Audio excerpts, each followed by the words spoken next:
Ibihe byiza mwebwe mukurikira P Mining TV, umuyoboro ubagezaho ikiganiro cya Pi Network. Bakunzi ba P Mining TV, nongeye kugaruka kuri update yo kuri uyu munsi, aho tugiye kuganirira hamwe byiza byagezweho muri Pi Network. Muri Pi Network rero dufite update ya Pi ITM.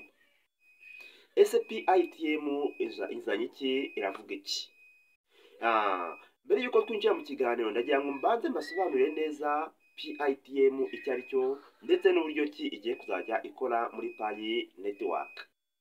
Nk'uko mubizi rero PITM izajya ikora, murabizi, reka mbanze mbaho urugero rusanzwe, aho buri muntu wese ajya kuri banki akajyana ITM yiwe akabikuza amafaranga atiriwe ajya gutonda umurongo. Uzajya uva hano ujye muri Amerika ukoreho, ukozemo ikarita yawe baguhereze amafaranga, ujye muri Kenya, ahantu hose ugeze ubikure amapayi yawe. Urumva rero yuko Pi igeze ku rwego rwo hejuru. Pi igeze aho abantu noneho bagiye kuyihindura ikintu gikomeye cyane, nk'uko twabibonye yuko izayobora isi. Murabibona yuko birimo biragenda bigerwaho, aho ari ifaranga rizakora ku isi hose. Pi ITM rero ndagira ngo mbabwire yuko igiye kuzana akandi gashya muri Pi Network. Hanyuma rero iyo ni update tugiye kuganiraho, hanyuma twongeye tunagaruka kuri Pop Live tuvuga ese bigeze hehe. Turaza kureba kuri Pi ITM, hanyuma tuze kugaruka kuri Pop Live, hanyuma tuze kurebera hamwe ese Pop Live waba warayijoyininze, ese niba warayijoyininze waba waragize izihe mbogamizi, hanyuma tuze gusoza turebera hamwe ibyo dukwiriye gukora. Yes, hanyuma rero mbere yuko dutangira ikiganiro, reka mbanze mbikaze abantu bashyashya mwese mbabwira ngo nikaze ku muyoboro wa P Mining TV, aho tubagezaho ibiganiro bitandukanye. Icyo usabwa rero nta kindi ni ukanda subscribe, hanyuma ukanda no kunzogera, tukaba tukugezaho ibiganiro bya buri munsi. Nawe wamaze gukanda subscribe, ukanda like, usharinge, maze usige n'igitekerezo cyawe muri comment. Yes, mbahaye ikaze. Mbere yuko rero dukomeza ikiganiro cyacu, reka n'ubundi twiragize Imana, kuko nicyo cya mbere, niyo ishoboye byose muri ibi byose tuba turimo dukora. Data wa twese wo mu ijuru, turagushimiye, turaguhimbaje, tugushimiye neza n'urukundo rwawe, tugushimiye kugira neza kwawe. Ni ukuri Data bujaturinze tugejeje isaha duhumeka umwuka w'abazima, shima kandi uhabwe icyubahiro. Data buje rero duciye bugufi imbere yawe ko turi abanyabyaha, utubabarire kandi twese dutunganye, kuko twebwe turi abanyabyaha babi. Tweretse rero iki kiganiro tugiyemo, tweretse abari kuri uyu muyoboro bose, buri muntu n'undi umugereho, maze Data buja umukemure ikibazo afite, ubwo kiri buze kurangira amahoro turaza gushima. Ganza rero utegeke, ubane natwe muri byose, kandi tugushimiye ko wemeye kubana natwe tuzabana nawe iteka ryose. Tutunze ntukirogoye umwanzi kandi mu izina rya Yesu. Icyo twanze ni iyi dayimoni mu izina rya Yesu, ahubwo ubana natwe muri byose kubwa Yesu Kristo umwami wacu, amen. Yes, buri wese ndavuga ngo avuge ngo amen, kuko Data wa twese wo mu ijuru niwe ushoboye byose, kandi yatwemereye yuko agiye kutuyobora mu kiganiro, kandi agiye no kudufasha gukemura ibibazo byose dufite muri uru rugendo turimo tugenda, aho buri muntu wese afite imbogamizi agiye kugenda amugenderera maze amufashe gukemura ibibazo byose afite. Yes, hanyuma rero mureke dukomeze ikiganiro cyacu, aho tugiye kurebera hamwe ese Pi ITM cyangwa PITM ni izihe mpinduka igiye kuzana muri Pi Network. Nk'uko mubizi rero, PITM ni ikarita umuntu yifashisha abikura amafaranga yiwe ari kuri konte, ayafata mu ntoki ari kashi gutya. Murabizi bamwe mujya kubikuza ku mabanki atandukanye. Iyo ugiye kubikuza kuri banki ufite iriya karita, ntabwo uri kujya gutonda umurongo, ni ukujya ku cyuma hariya ugashyiramo ikarita yawe, hanyuma ugakanda amafaranga ukeneye, amafaranga ugafata amafaranga.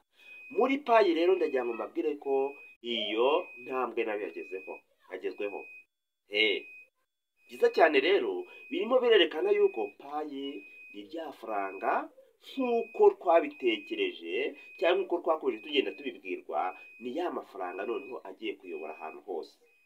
uzajya ugira ikarita nujya muri Kenya uzajya ugira ikibazo cy'amafaranga, nujya mu Buhinde ntuzagira ikibazo cy'amafaranga, ntuza mu Rwanda ntuzagira ikibazo cy'amafaranga, aho uzajya ugera hose uzajya ukoresha PITM maze nawe wikuze amafaranga yawe. Murumva rero ni amakuru meza cyane. Iyi rero PITM ije guhindura iki? Ije gukora iki muri Pi Network? Mu by'ukuri murabizi yuko Pi ni ifaranga ryaje yije guhindura isi muri rusange, ntabwo ari ifaranga ry'igihugu. Buriya biba imbogamizi iyo ari ifaranga ry'igihugu, ariko noneho wowe nimba ufite Pi zawe 2,000 kuri wallet cyangwa ku ikarita yawe, ntuzigere ugira impungenge bitewe n'aho ugeze.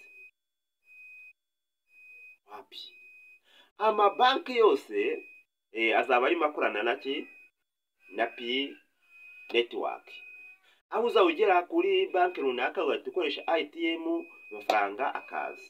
Murumva rero Pi irimo iratera intambwe ku buryo bugaragara. Kuri ba bantu rero mwari mufite impungenge mukomeza kustragolinga muvuga ngo Pi irimo iracika intege, yes mu giciro murabona ko imigabanuka, ariko biriya ntibibakange kuko nabwiye yuko Pi uko ugabanuka nuko bataragera kuri za ntego zabo sibyo bateguye kugira ngo bagereho. Aha rero kugira ngo birinde kugira ngo abantu bakoje gusesagura Pi, niyo mpamvu bashyizeho igiciro gitoya kugira ngo abantu mwese mwifate gutanga Pi mu gihe kidakwiriye. Ni nayo mpamvu akenshi na kenshi uba wumva abantu bababwira ngo sigaho witanga Pi zawe kuko hari igihe kizagera Pi ikagira agaciro. Ndatekereza yuko muri mugenda mubireba, iyo mugenda mureba zino mpinduka zimwe zigenda ziba, tekereza yuko buri muntu wese yakwiha igisubizo kibigiye kuba. PITM rero iraje kandi muyitegure vuba, aho igiye kuza gutuma ibintu byose bihinduka muri Pi Network. Hano rero navuga ngo igihe kiregereje, igihe kirageze cyo kugira ngo buri muntu wese amenye icyo akwiriye gukora muri uyu mushinga, kuko buri muntu wese agiye koga inyogo yiwe. Hano ndagira ngo mbabwire ngo ni impamvu Pi irimo itinda gushyiraho GCV, nuko Pi irimo ikora anoma different things muri application yabo. Kandi ikindi wibuke yuko ntago Pi ikwiriye, ntago bakora open mainnet with direct iza hehe kuri GCV.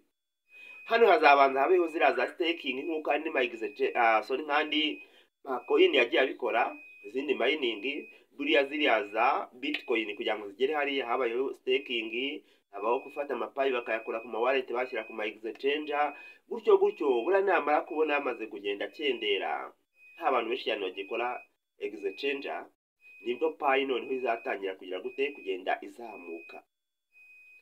Ari ama Ethereum nuko byatangiye, ntabwo bigeze bakora bageze bajya kuri open mainnet igiciro gite kituruna kitagikora kuri ari amadolari nkuko muyumva Bitcoin iri ku madolari 1,100. Never.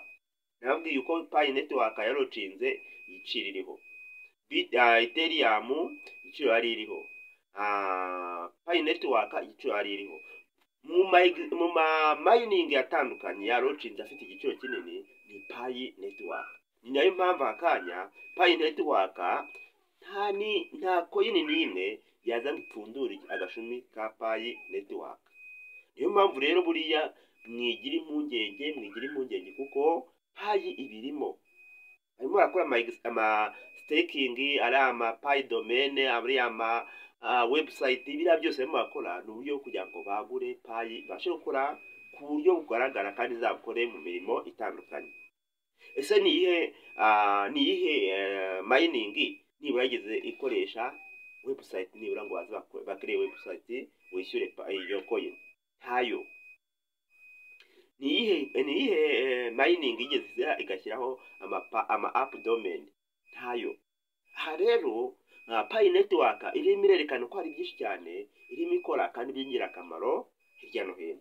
Murabizi yuko ama website niyo twifashisha tureba ibinyamakuru bigezweho, dutumiza ibicuruzwa hanze, dukugira gute, none turimo turabikora dukoresheje Pi. Nimba ufite hano ahubwo wakagombye kuba urimo uyibyaza umusaruro mbere hakiri kare. Hanyuma rero utekereza yuko buri muntu wese asobanukiwe ni update ya PITM uko izabikora ndetse n'ibyiza izaba yatuzaniye. Hanyuma reka tunyarukire rero kuri Pop Live. Ese Pop Live yo waba urimo uyikoraho iki, waba urimo uyitekerezaho iki? Pop Live nk'uko bisanzwe twabonye ko ari social media nziza cyane irimo itanga amafaranga kuri buri muntu wese.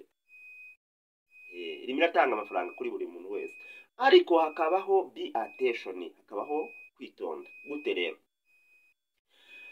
Social media ya Pop Live, dore imbogamizi ngiye kubabwira mugiye kwirinda. Imbogamizi ugiye kwirinda muri Pop Live ni izi ngizi zikurikira. Hano birashoboka, iyo mvuze ngo birashoboka, ariko abamo attention. Ndagira ngo mbwire kuri ba bantu b'abagabo uburyo mugiye gukoresha kugira ngo namwe nibura mutangire gukora amalive none ahangaha. Nimba warafunguye account ukoresheje email ikubaruyeho wowe mugabo, ndagira ngo iyo account uyisibe maze nkwereke ubundi buryo ugiye gukoresha. Ariko nawe numva ubishoboye yuko wazakora paka ugeze kuri level nawe ugatangira gukora amalive, nta kibazo. Ariko ku muntu ufite amatsiko yo gukora live, ngiye kwereka buryo ki ugiye gukoresha kugira ngo nawe utangire gukora amalive yako kanya. Nimba wumva ukeneye gukora live, iyo account ya mbere urayireka uyikoresha, hanyuma ufungure indi email. Noneho numara gufungura indi email, wowe ugiye gufungura account ukoresheje umuntu w'igitsina gore. Ukoresha irangamuntu yiwe, agukorere face verification, hanyuma noneho wowe uzajya bari gukora live. Hanyuma rero naje kuvuga ngo ikitonderwa. Nimba ugiye gukora live uzi ko wakoresheje igitsina gore bagukorera zira verification zose utanga iriya liveness, wowe nujya gukora live uzaba ugerageza buryo ki wambara mask kugira ngo atamenya yuko wahinduwe. Niba aramuka bagufashe wagiye kuri live face to face nta mask wambaye kandi uzi ko atari wakoze liveness, bizatuma urimo ukorera urimo ukorera Pop Live, kuko uzajya ukora bakubite mu bihano yandi wakoreye bayagutware. Uko ukoze bayagutware kubera yuko barimo barareba gasanga si wowe urimo nyiri iyo account, ahubwo hari undi muntu winjiriye iyo account. Niyo mpamvu rero iyi ni update. Hanyuma abantu mwese muze muri groupe, ndaza kubafasha buryo ki tuza gukemura kino kibazo kugira ngo buri muntu wese abashe gukoresha account akore live ariko yashyizemo ubwenge. Nazi rero ni update, turaza kuganira kuri icyo kintu ku buryo burambuye, ariko mwumve yuko icyo kintu gihari tugiye kuza kukigaho buryo ki twaza kugikemura kugira ngo buri muntu wese atangire akore live atarinze kujya mu rugendo rurerure rwo kujya gushaka gift yo gutanga kugira ngo azamure account yiwe. Ndabashimiye rero, kandi mugerageze kujya mukora verification kugira ngo namwe mutangire kwinjiza amafaranga. Ndabashimiye rero, mureke dusubikira hanga ikiganiro hanyuma tuze kongera mu yandi makuru atandukanye. Bye bye.